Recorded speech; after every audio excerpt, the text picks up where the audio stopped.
महब्बतें जब शुमार करना तो साजिशें भी शुमार करना। जो मेरे हिस्से में आएं वो अज़ियतें भी शुमार करना। जलाए रखेंगे हम सुबह तक तुम्हारे रास्तों में अपनी आंखें, मगर कहीं ज़बरदस्ती टूट जाए तो बारिशें भी शुमार करना। जो हर दिल वफा पे लिखे गए हैं उनको भी देख लेना। जो रायगं हो गईं वो सारी इबारतें भी शुमार करना। ये सर्दियों का आदास मौसम के धड़कने बर्फ हो गई है। जब उनकी यक बीती पर रखना नमाजें भी शुमार करना। तुम अपनी मजबूरियों के किस्से भी शुमार करना वजाहतों से। जो मेरी आंखों में जब बुझी वो कहानियां भी शुमार करना। तुर्की की एक हुसैन सुबह थी। इस्तंबुल के कदरे पोश इलाके में वाकई एक अजीम अलशान विला जिस पर सिर्फ पाकिस्तानियों का राज था, शाह विला। सुबह के 12 बज चुके थे मगर ऊपरी मंजिल के तीसरे कमरे में शाह ज़मान उल्लाह की छूटी पोती, उनकी जान, उनका गुरूर अमिन्हा बीबी अब तक बिस्तर में लिहाफ ओढ़े गहरी नींद में मगन थी। एसी की खुनकी अंधेरे कमरे की पुरसुकून खामोशी और बिखरे कमरे का एक ऐसा हुसैन इम्तिजाज था जिससे मिन्हा को अजीब सा सुकून मिलता था। दरवाज़ा आहिस्तगी से खुला। अंदर दाखिल होने वाली दोपहर की धूप नहीं बल्कि एक और चमकदार वजूद था। दरमियाना कद, दूधियाई रंग, गहरी सब्ज आंखें जो देखने वाले को पलक झपकने से महरूम कर दें। दुआ कमाल। शाह ज़मान अल्लाह की बड़ी पोती, मिन्हा की बड़ी बहन, लेकिन खमीर और खसलत में मुकम्मल तजाद। दुआ ने कमरे में दाखिल होते ही कुछ सलीका मंदी दिखाई, बिखरी चीज़ें समेटे, लिहाफ दुरुस्त किया और फिर धीमी लेकिन संजीदा लहजे में आवाज़ लगाई, मिन्हा, अलिफाटे जाओ। 12 बज चुके हैं, अब दादी अपने तर्क अंदाज में जगाएंगी तो फिर मत कहना। लेकिन मिन्हा बीबी तो ख्वाबों के किसी और जहां में पहुंच चुकी थी। दुआ ने आह भरी और बिस्तर के सरहाने से लिहाफ खींचा मगर वहां पाँव नजर आए। हैरत से हंसी छूट गई। ओ खुदा, तुमने लिहाफ उल्टा ओढ़ा है। अब के बाद लिहाफ पाँव की तरफ से खींचा तो सिरहाना निकल आया और मिन्हा का आधा चेहरा बरामद हुआ। बस बहुत हो गया। दुआ बड़बड़ाई और करीब रखे जुग से ठंडा पानी लिया और मिन्हा के चेहरे पर उंडेल दिया। ओवू, क्या क़यामत आ गई? तूफान आया है क्या? तसुनामी? मिन्हा बदहवास होकर अलिफाटे। नहीं, ये बस तुम्हारी सस्ती का सैलाब है। देखो टाइम। मिन्हा ने आंखें मसलते हुए कहा, यार दुआ, ख्वाब चल रहा था। मैं इटली में लैंड कर चुकी थी, चाय का कप भी हाथ में था। चाय तो तुम्हारे मुंह पर भी थी अभी। ओ दुआ हंसी। मिन्हा ने मुंह बिसूरते हुए लिहाफ समेटा और बमुश्किल बिस्तर से अलिफाटे। बाहर का मंजर गोया किसी ईद की सुबह से कम न था।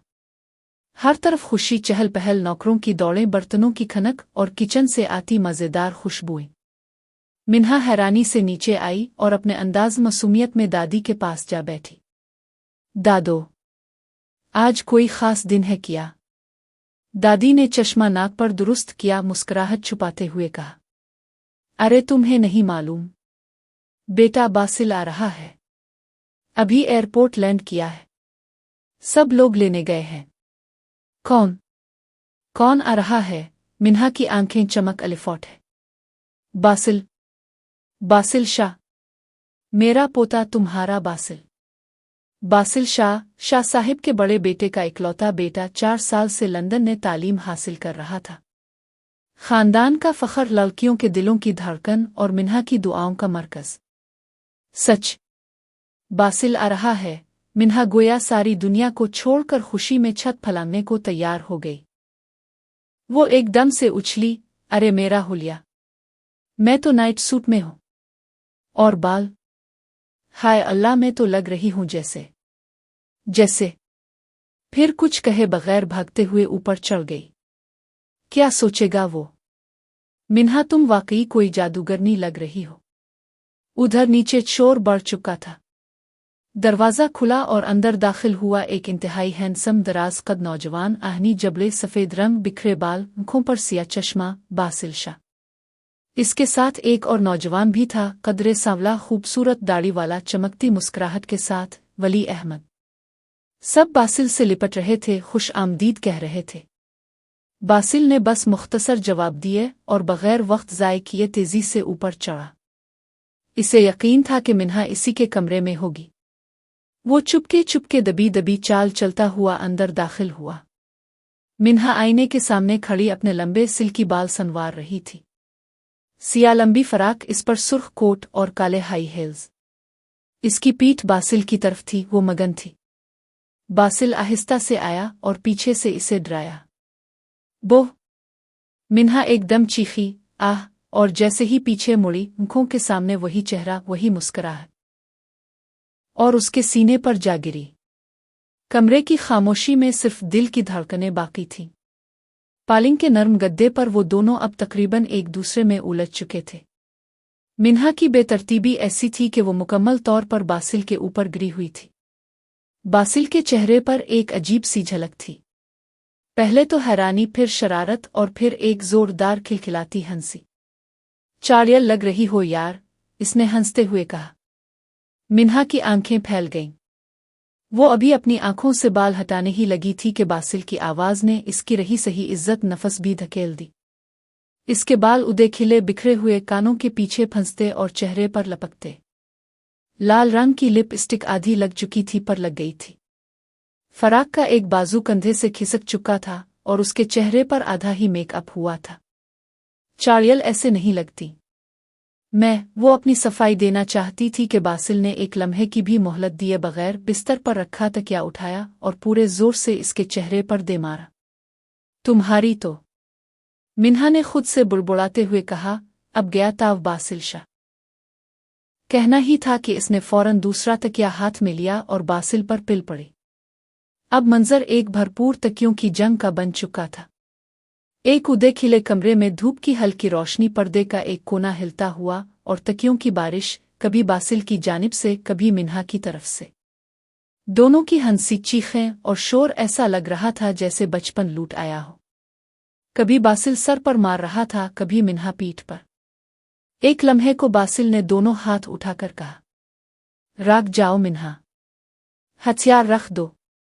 तुमने शुरू किया था, अब खमियाजा भी भुगतो। वो फिर से एक और तकिया बासिल पर दे मारती। आखिरकार दोनों थक गए। मिन्हा ने आहिस्ता से बिस्तर की पुश्त से टेक लगा ली। सांसें हल्की हल्की चल रही थीं। इसकी बाईं टांग उसके सामने झुकी हुई थी और उसका एक पांव बासिल के चेहरे के करीब आकर गिर चुका था। बासिल ने नरमी से अपनी हंसती आंखों से इसकी जानिब देखा और फिर उसकी उंगलियों को आहिस्तगी से पकड़कर एक तरफ हटा दिया। मिन्हा ने फौरन आंखें तेजी से खोली। किया?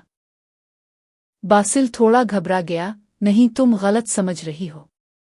वो बाल मेरे मुंह पर गिर रहे थे, वही हटा रहा था बस। मुझे मेरे बाल ऐसे ही पसंद हैं, समझे मिस्टर बासिल शाह। मिन्हा की आवाज में तंज भी था, तहक्कुम भी। बासिल ने शरारती अंदाज में मुस्कुराहट दबाई। और अब बराहे मेहरबानी तशरीफ ले जाइए यहां से। मिन्हा ने बिस्तर से उठते हुए इसे बाहर की जानिब धक्का दिया। बासिल ने वाहियात सा मुंह बनाया मगर बगैर मुज़ाहमत बाहर निकला। दरवाज़ा बंद होने से पहले इसने एक बार फिर पीछे मोड़कर कहा, मिन्हा। मिन्हा। दरवाज़ा इसके मुंह पर बंद हो चुका था। वो अब दरवाजे के सामने खड़ा मुस्करा रहा था। इसी लम्हे जीने से एक और वजूद अलिफाबेर कर सामने आया। लंबा कद, दोधियाई सफ़ेद रंग खिले बाल जो कंधों से नीचे कमर तक गिरते, सफ़ेद पेंट शर्ट के ऊपर नीवी ब्लू रंग का लंबा कोट और चाल में एक अनजान सा गुरूर। वो आकर बासिल के सामने रुकी। हाय! बासिल आ गए। इसकी आवाज़ में मखमल जैसी नरमी थी। हेलो हिमम, आ गया। तुम कैसी हो मीरब? बासिल ने शाइस्तगी से कहा और इसे सर से पीर तक देखते हुए मुस्कुराया। By the way, looking pretty. शुक्रिया। मैं बिल्कुल वैसी ही हूं जैसी तुम छोड़ कर गए थे। परफेक्ट। मीरब ने अपनी नज़रों में चमक के साथ कहा। इसके बात करने के अंदाज में गुरूर वाज़े था। तुम इन्हा के कमरे के बाहर क्या कर रहे हो? मीरब ने बराह रास्त सवाल दागा। कुछ नहीं, बस ऐसे ही गुजर रहा था तो राग गया।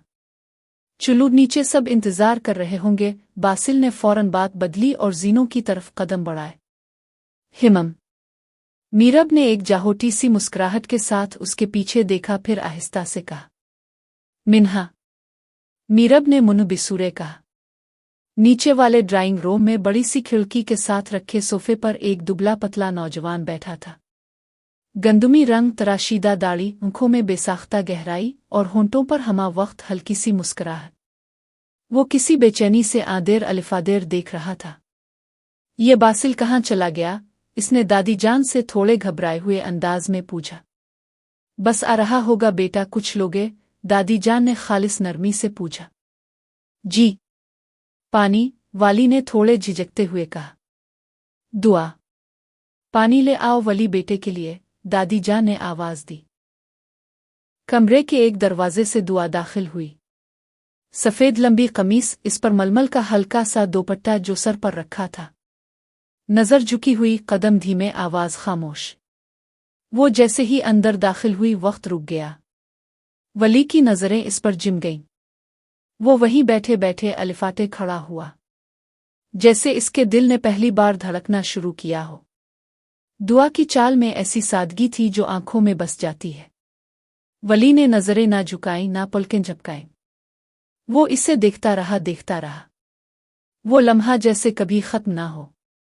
मैंने इसे इतना देखा जितना देखा जा सकता था, फिर भी उन दो आंखों से कितना देखा जा सकता था।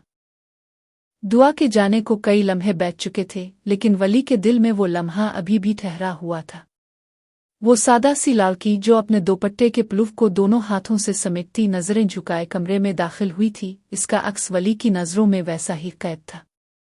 बर्तन रखकर चली गई थी, मगर दिल के दरीचों में एक हल्की सी चाप छोड़ गई थी। कमरे का माहौल थोड़ा हल्का सा हुंसित्ता बोलता सा था।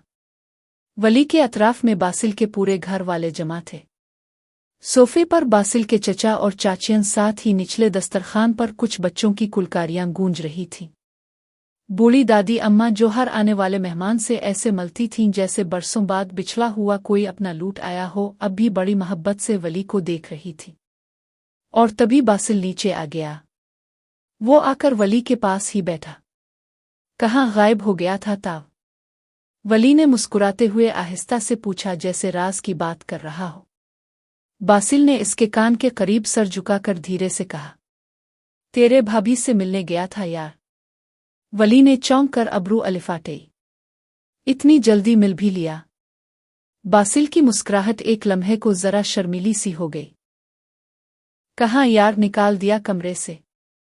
वली की हंसी छूट गई। वो पीछे होकर जोर से बोला, हाय हा, यहां भी ठोकर? किस्म से यारा, तेरा नाम बासिल शाह नहीं, ठोकर शाह होना चाहिए। बासिल ने नजरें चुराते हुए झूठी खफगी से कहा, बेटा हंस ले, तेरी भी बारी आएगी। इसी लम्हे विला के बाहर एक भारी सी आवाज के साथ स्पोर्ट्स बाइक आ रुकी। काली जीन्स, सफेद फोल्ड शर्ट, आधे बटन खिले बाजू चढ़े हुए, हाथ में सुलगता सिगरेट। वो बाइक से यात्रा और बेपरवाही से सिगरेट को जमीन पर फेंक कर जूते से मसल दिया। आंखों पर धूप का चश्मा और होंठों पर एक गुरूर भरी मुस्कुराहट। वो अजलान था। वो विला के दरवाजे पर कदम रखता हुआ ऊपर चढ़ा। राहदारी के दूसरे किनारे पर मीरब खड़ी थी, एक हाथ में मोबाइल, लंबे खिले बाल, हल्के सफेद रंग की पेंट शर्ट पर नीवी ब्लू लॉन्ग कोट पहने, और चलने का अंदाज जैसे जमीन पर नहीं हुआ पर चल रही हो। अजलान उसके पास जा रुका और सर झटक कर बोला, लगता है इश्क विशक का चक्कर है बाबू भाई। मीरब ने इस पर एक नज़र डाली और सर्द लहजे में कहा, औकात में रहू अजलान। अजल ने मसनूई हैरत से आंखें फैलाईं। ऐसा भी क्या कह दिया जो इतना ओवर रिएक्ट कर रही हो? बकवास बंद करो और दूर हो जाओ मुझसे, नशई कहीं के। अजलान के चेहरे पर खफगी की झलक उभरी, मगर वो फिर भी लहजा नर्म रखते हुए बोला, ओ बीबी खामोश रहो, खामोश। मीराब ने 2 कदम आगे बढ़ते हुए आंखों में बिजली भरी और कहा, खामोशी का वक्त तब होता है जब सामने वाला अक्ल से काम ले रहा हो। तुमसे एक बात पूछूं? कल कंपनी में जो डील हुई थी, जिसको लीड तुम कर रहे थे, इसके टोटल अकाउंट 75 मिलियन थे। कंपनी से डिपोजिशन भी 75 मिलियन की हुई। तुम जानते हो इसकी असल अमाउंट क्या थी? अजलान का माथा ठनका। इस डील की कल लागत कितनी थी? मीरब ने सवाल तेज आवाज में दोहराया। अजलान ने जरा सा झिझक कर कहा, ओवेस्ली 75 मिलियन।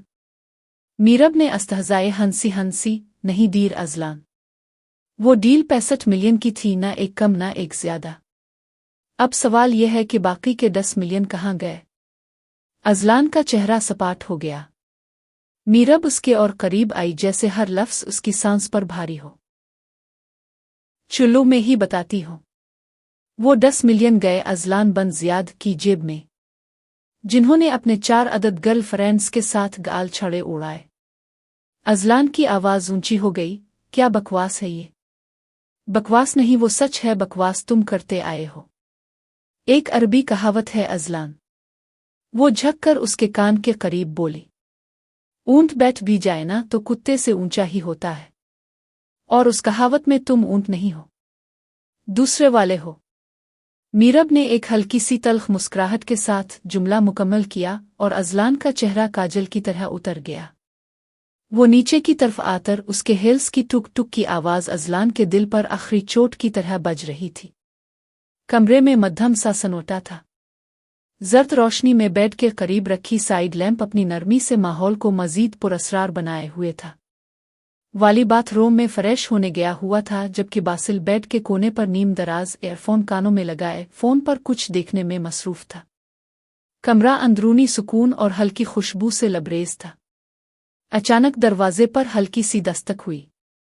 बासिल ने चौंक कर एयरफोन निकाला, फ़ोन साइड पर रखा और उठकर दरवाज़ा खोला। दरवाज़ा खोलते ही वो पलकें झपकना भूल गया। सामने मुनहा खड़ी थी। लाल रंग का सादा फराक, हाथों में लाल चूड़ियां, काले बाल और चेहरे पर शर्मीली सी मुस्कुराहट। वो हासुन की मुकम्मल तस्वीर बनी बासिल के सामने थी। मुनहा ने बगैर कुछ कहे इसे हल्का सा धक्का दिया और अंदर दाखिल हो गई। बासिल हल्का सा हंसा और उसके पीछे हो लिया। मुनहा बेड के करीब पहुंची ही थी कि बासिल ने इसका बाजू थामकर इसे अपनी जानिब घुमाया। मुनहा, और कितनी हुसैन लगोगी तुम, और ज्यादा खूबसूरत हो गई हो। इतनी खूबसूरती में हैंडल नहीं कर पाऊंगा, बासिल ने आहिस्तगी से इसकी आंखों में झांकते हुए कहा। बस रहने दो, चुड़ैल हूं ना मैं तो, इसने मुंह बनाकर कहा और नजरें चरा ले। अलिफाफ, मजाक कर रहा था यार, बासिल ने फौरन नरमी से कहा। मैं तुमसे नाराज हूं, मुनहा ने संजीदगी से कहा। हिमम, मैंने पहली बार गौर किया है कि तुम नाराज होकर ज्यादा प्यारी लगती हो। बासिल की नजरों में शरारत और मोहब्बत थी। तुम भी बेहतर लगोगे अगर मुझसे दावर रहोगे तो, मुनहा ने एक बार फिर मुंह बिसूरते हुए कहा। ऐसा है तो मैं 12 ही सही हूं, बासिल ने शरारत से इसके मजीद करीब होते हुए कहा। इस बार मुनहा भी मुस्करा गई। अच्छा, कैसी हो? बासिल ने प्यार से मुस्कुराते हुए कहा। अभी अल्फाज की नरमी कमरे में फैल ही रही थी कि वाशरूम का दरवाज़ा खुला। वली हाथ से तौलिया चेहरे पर रगड़ता हुआ बाहर आया। इसकी नज़र जैसे ही बासिल और मुनहा पर पड़ी, वो पलकें झपकना भूल गया। दोनों एक दूसरे के बेहद करीब थे। अस्तगफिरुल्लाह, इसके मुंह से बेसाख्ता निकला। फिर वो जोर से खांसने की अदाकारी करने लगा ताकि अपनी मौजूदगी का एहसास दिलवा सके। आवाज़ सुनते ही बासिल फौरन मुनहा से पीछे हटा और झिझकते हुए वली के पास जा खड़ा हुआ। मुनहा, इससे मिलो, ये वली है, मेरा दोस्त, बासिल ने तारुफ करवाया। अस्सलाम अलैकुम, मुनहा ने नरमी और हया से कहा। वालेकुम अस्सलाम भाभी, वली ने दिलकश मुस्कुराहट के साथ जवाब दिया। भाभी, मुनहा का चेहरा लाल हो गया। वो झिझक कर मुस्कुराई और फौरन कमरे से बाहर निकल गई। जैसे ही मुनहा बाहर गई, वली ने बासिल के कंधे पर हाथ रखकर मुस्कुराया। इसके गालों को अपने हाथों से जरा सा खींचा और मुस्कुराते हुए कहा। ऐले अल्ले, मेरा बासिल पूकी, कभी हमसे भी पूछ लो कैसे हो। कैसे हो? बासिल ने सादा सा सवाल किया, जैसे कोई रूटीन बात हो, सरसरी अंदाज में। मुस्करा कर पूछो। वली मेरी जान कैसे हो? वाली ने मसनूई नखरे के साथ कहा। बासिल हंस पड़ा। वली मेरी जान कैसे हो? बासिल ने बिल्कुल इसी अंदाज में नकल आता। बासिल के चेहरे पर खुलती हुई खुशगवारी थी, एक फातिहाना मुस्कुराहट। वली ने दोनों हाथों की 4 उंगलियों के पाशित को अपनी थोड़ी पर टका, बिल्कुल वैसे जैसे आजकल की लड़कियां सेल्फी लेते वक्त करती है। प्यारा हो, वली ने हाथों को जुम्बिश देते हुए कहा। वो दोनों हंस पड़े। कमरे में बेसाख्ता खुशी, शरारत और दोस्ती की खुशबू रीछ बस गई थी। किचन में गर्म भाप मसालों की खुशबू और चूल्हों की जायनाहित फिजा में रची बसी थी। दुआ कुछ और मुलाजमाओं के साथ खाने की तैयारी में मसरूफ थी। चेहरे पर हल्की सी थकन मगर काम में मसरूफियत का सुकून था। इतने में मुनहा किचन में दाखिल हुई, हाथ में पानी का गिलास थामे और कुछ चुभता हुआ अंदाज चेहरे पर सजाकर दुआ के करीब पहुंची। क्या यार, मुलाजिम रखे हैं ना? जब देखो किचन में, मुनहा ने तिरछी मुस्कुराहट के साथ खफगी भरे लहजे में कहा। दुआ ने अभी कुछ कहना ही चाहा था कि सामने से मेरा बे आ गई। लंबे खिले बाल, हाथ में फोन, आंखों में तकब्बुर और चेहरे पर बेनियाजी का खुमार। वो चलती हुई आई, मोबाइल पर नजरें गाड़े और पूरे गुरूर से बोली, दुआ, मेरे लिए काफी बनाकर रो में ले आओ। मुनहा ने पलकें झपकी और दुआ के बोलने से पहले ही 2 टोक लहजे में कहा, क्यों, तमेरी हाथ टूटे हुए हैं क्या? मीरब के कदम वहीं रुक गए। इसने फौरन फोन से नजरें उठाईं और तेज आवाज में चीखी, मैंने तुमसे बात नहीं की मुनहा। मुनहा ने एक पेल को भी झिझक नहीं दिखाई, इसी सुकून और ठहराव से कहा, पर मैंने तुमसे बात की है। दुआ तुम्हारी नौकर है, इतने मुलाजिम हैं, उनसे कहो। और वैसे भी अल्लाह ने हाथों से नवाजा है तो इस्तेमाल करो। इसका लहजा नर्म जरूर था मगर हर लफ्ज़ सीधा दिल और दिमाग पर ज़र्ब लगा रहा था। मीरब का रंग सुर्ख हो गया। इसने गुस्से से आंखें निकाली जैसे अगले पिल मुनहा को जिंदा चबा जाएगी। अब तुम मुझे बताओगी कि मुझे क्या करना है और क्या नहीं। मीरब का गुरूर उसके हर लफ्ज़ से टपक रहा था। मुनहा ने पुरसुकून अंदाज में गिलास एक तरफ रखा और पूरी आंखों में वकार लिए जवाब दिया। आवाज नीचे, मीरब, यू नो वॉट, मुझे तुमसे ज्यादा तेज चीखना आता है, मगर कहते हैं ना चीखना जाहिलों की निशानी होती है। इसने दुआ का हाथ थामा और जबरदस्ती इसे लेकर किचन से निकल गई। मीरब वहीं खड़ी गुस्से में लब भयंचे आंखों में शोले लिए मुनहा को जाते देखती रही। किचन की फिजा जैसे लम्हा भर को थम गई थी, सिर्फ मीराब की सालगती सांसें बाकी थीं।